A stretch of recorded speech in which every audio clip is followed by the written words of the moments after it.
बोलिए श्री प्राणनाथ प्यारे की जय, सद्गुरु महाराज की जय। अक्षरातीत धामधनी के मेहर से, पूज्य स्वामी जी की कृपा से और मेरे सभी गुरुजनों के आशीर्वाद से, उनके सानिध्य में रहकर मुझे इस ज्ञानपीठ में आकर जो भी ज्ञान मैंने अर्जित किया अथवा उनसे सीखा, उसमें से थोड़ा सा ज्ञान मैं आप सभी के सामने अपना वक्तव्य प्रस्तुत करने जा रहा हूं। प्रकाश हिंदुस्तानी प्रकरण 14। मेरे अंधा बागी जीव तू क्यों सुताइत, विद विद धनिये जगाइया अजहु न घर सुझत, अजहु न घर सुझत। मेरे अंध अभागी जीव, प्राणाधार आत्म संबंधी सुंदर साथ जी, अक्षरातीत धामधनी हम सभी आत्माओं को अपने जीव को जगाने के लिए प्रबोधित कर रहे हैं, क्योंकि इस जागने के ब्रह्मांड में हमारे जीव की एक अहम भूमिका है। जब तक हमारे जीव की जागृति नहीं होती, तब तक यह निर्दोष आत्मा माया में बेसुध रहती है, क्योंकि जितना भी कर्तव्य का निर्वाहन है वह इस जागने के ब्रह्मांड में सभी जीव को ही करना है, क्योंकि आत्मा तो मात्र दृष्टा भाव से जीव के ऊपर बैठकर खेल को देख रही है, परंतु हम अपने जीव की स्थिति क्या देखते हैं? हमारा जीव जन्म जन्मांतरों के संस्कारों और तृष्णाओं के वशीभूत होकर माया में लिप्त रहता है और अपने मूल लक्ष्य परमात्मा प्राप्ति को भूल जाता है। तो यहां प्रश्न उठता है कि इस जीव को कैसे और किन किन साधनों के द्वारा जगाया जाए। तो इसका उत्तर कुछ इस प्रकार है। जब तक हमारा जीव तारतम्य वाणी के प्रकाश में नहीं आता, तब तक उसके जन्म जन्मांतरों के संस्कार और विकार छूट नहीं सकते। तारतम्य वाणी में क्या कहा गया है? जो लो जीव विचार विकार न काटे, तो लो छीट न लगे घड़े चिकटे।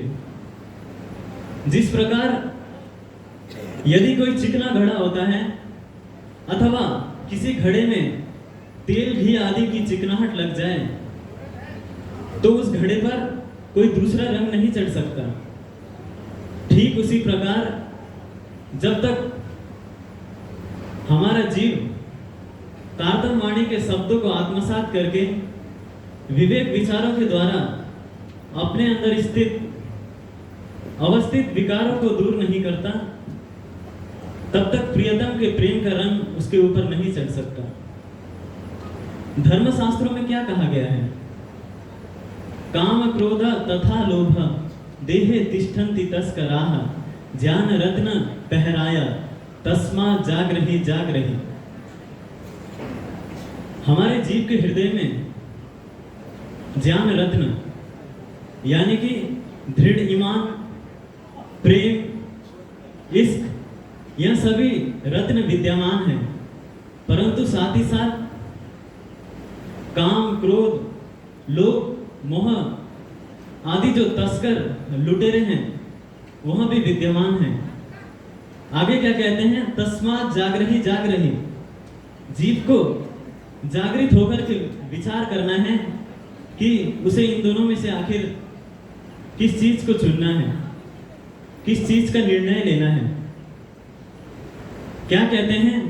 यही रस तारतम का चढ़िया जहर उतारे, निर्विक काया करे जाग्या जीव करारे।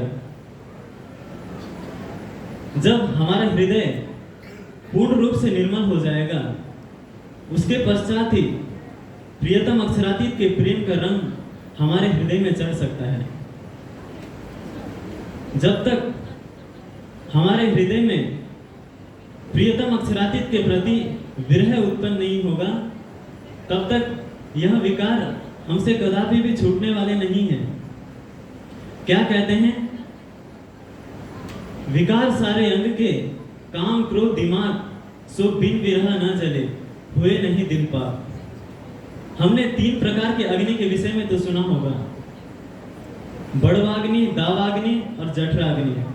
परंतु प्रियतम की विरह रूपी अग्नि ऐसी अग्नि है जिसके द्वारा जीव के अंदर विद्यमान बड़ा से बड़ा संस्कार नष्ट हो जाता है। उसके पश्चात जीव का हृदय पाक साफ निर्मल हो जाता है। इसे एक उदाहरण के माध्यम से समझते हैं। ब्रजमंडल की जो गोपियां थी, उन्हें रास में आनंद देने से पूर्व प्रियतम अक्षरातीत ने उन्हें 52 दिन का वियोग दिया। आखिर वियोग देने का प्रयोजन क्या था? प्रयोजन यह था कि उनके जीव को उन 52 दिन के विरह में तड़पाना था, ताकि उनका जीव रास में खेलने का पात्र बन सके। क्योंकि हम सभी को ज्ञात है, वही जीव योग माया के ब्रह्मांड में प्रवेश कर सकता है जो पूर्णतया से निर्विकार हो चुका हो। हम सभी को पता है, हम क्या कहते हैं? ब्रज, वहां नींद की लीला हुई थी। सुंदर साथ जी, हम सभी को तो ब्रज में पूर्ण रूप से पहचान भी नहीं थी, परंतु हमारे अंदर अथाह प्रेम था। परंतु हम इस जागने के ब्रह्मांड में क्या देखते हैं? हमें परब्रह्म का वांग्मय स्वरूप, ज्ञान स्वरूप साक्षात यह ब्रह्मवाणी हमारे सामने उपस्थित है, परंतु हमारे जीव का हृदय इतना निष्ठुर, इतना कठोर हो चुका है कि ज्ञान दृष्टि से पहचान कराने के बावजूद उसके ऊपर कोई प्रभाव नहीं पड़ता, उससे यहाँ नींद छूटती ही नहीं है। आगे क्या कहते हैं? मेरे अंध अभागी जीव तू क्यों सूता इत।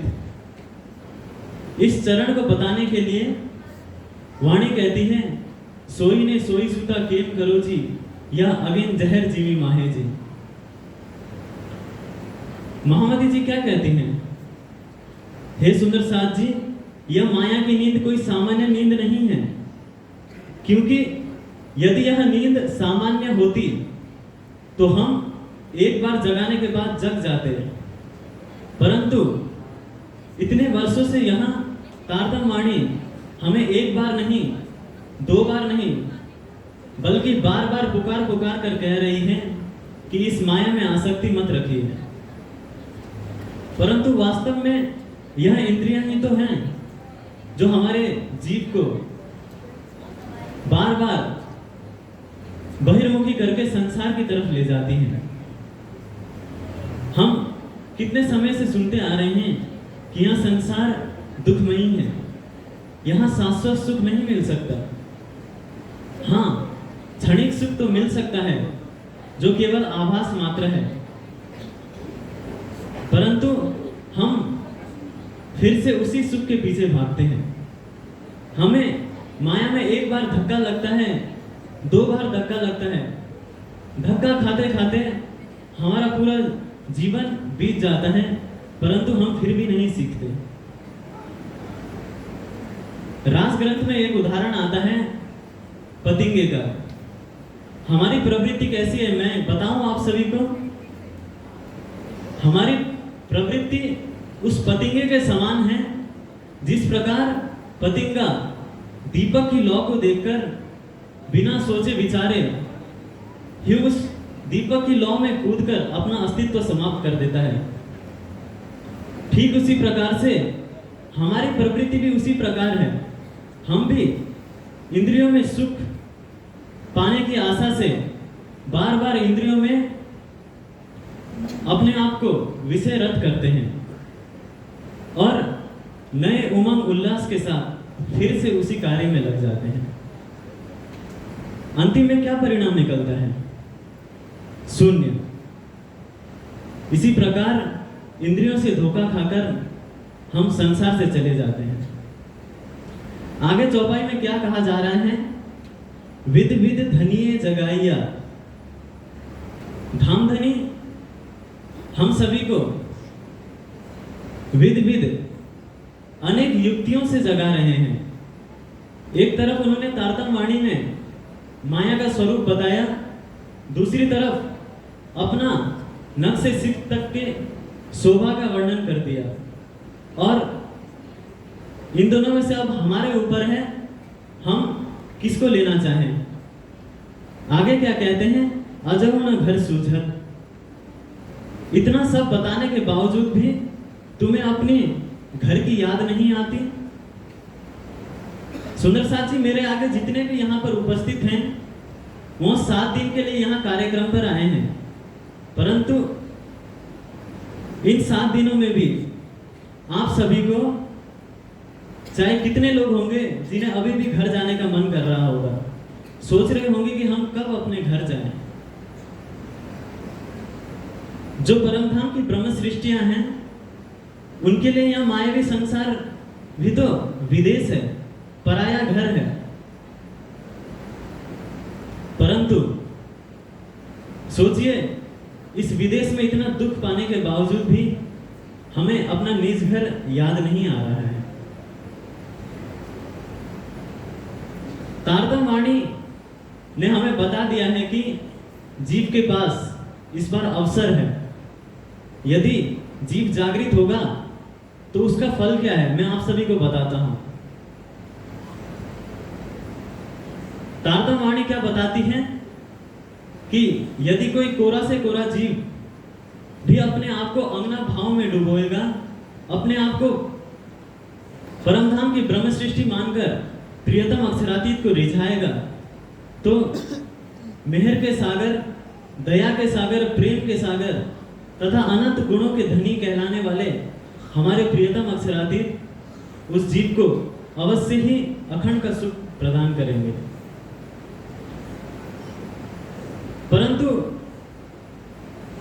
इस अखंड के सुख को पाने के लिए हमारे जीव को अत्यंत कसौटी से होकर के गुजरना होगा। आप सभी को बताता हूं कि हमें अभी प्रियतम अक्षरातीत क्यों दूर प्रतीत हो रहे हैं, क्योंकि इस समय हमारे अंदर अवगुण तथा विकार उपस्थित हैं, जिसके कारण अभी वहां हमें दूर लग रहे हैं। मैं आप सभी को रास के उदाहरण से एक बताता हूं, अथवा यहाँ एक सार गर्भित बात है। किस प्रकार हमने रास की लीला में प्रेम का मान लिया था कि धामधनी तो हमारे वश में हो गए हैं, जिसका परिणाम क्या निकलता है कि धामधनी हमसे अंतर्ध्यान हो जाते हैं। इस जागने के ब्रह्मांड में भी हमारे जीव की यही स्थिति है। सुंदर साथ जी, हमारे जीव ने भी यहाँ अहम ले रखा है, इस शरीर का अहम ले रखा है, जिसके कारण धामधनी हमसे दूर प्रतीत हो रहे हैं। परंतु रास की वाणी हमें क्या कह रही है? ये 25 पक्ष से आपना तेमा कीजे रंग विलास, तेमा झीलजे रात ने दिन। जितने भी 25 पक्ष हैं उसमें दिन रात विलास कीजिए।